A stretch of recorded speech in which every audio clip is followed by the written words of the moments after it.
నమస్తే. ఆంధ్రప్రదేశ్ ప్రభుత్వం పైన ప్రజల్లో కొంత వ్యతిరేకత ఉంది. మొన్నటిదాకా సాధారణ ప్రజల్లో తల్లికి వందనం ఇవ్వలేదనో, ఉచిత బస్సు ప్రయాణం కల్పించలేదనో కాస్త వ్యతిరేకత ఉంది. ఇప్పుడు ఆ పథకాలు ఇవ్వడంతో సాధారణ ప్రజల్లో ఏమీ వ్యతిరేకత లేదు. ఇప్పుడు ఉద్యోగుల్లో పెద్ద ఎత్తున వ్యతిరేకత ఉంది. గత 14 నెలలుగా డిఏ ఇవ్వలేదు, ఐఆర్ ఇవ్వలేదు, ఆర్ఆర్స్ ఇవ్వలేదు అని చాలా పెద్ద ఎత్తున ఉద్యోగుల్లో వ్యతిరేకత ఉంది. గత ప్రభుత్వం కూడా ఉద్యోగులు వ్యతిరేకించడం వల్లే ఆ ప్రభుత్వాన్ని దించేశారనేది అక్షర సత్యం. కాబట్టి ఈ కూటమి ప్రభుత్వం సాధ్యమైనంత త్వరగా ఉద్యోగుల సమస్యలను పరిష్కరించి రానున్న ఎన్నికల్లో ముందుకు వెళ్ళడానికి ప్రయత్నిస్తుందని నేను ఆశిస్తున్నా.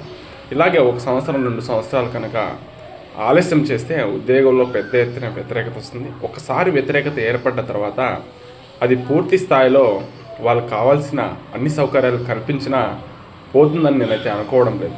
Thank you.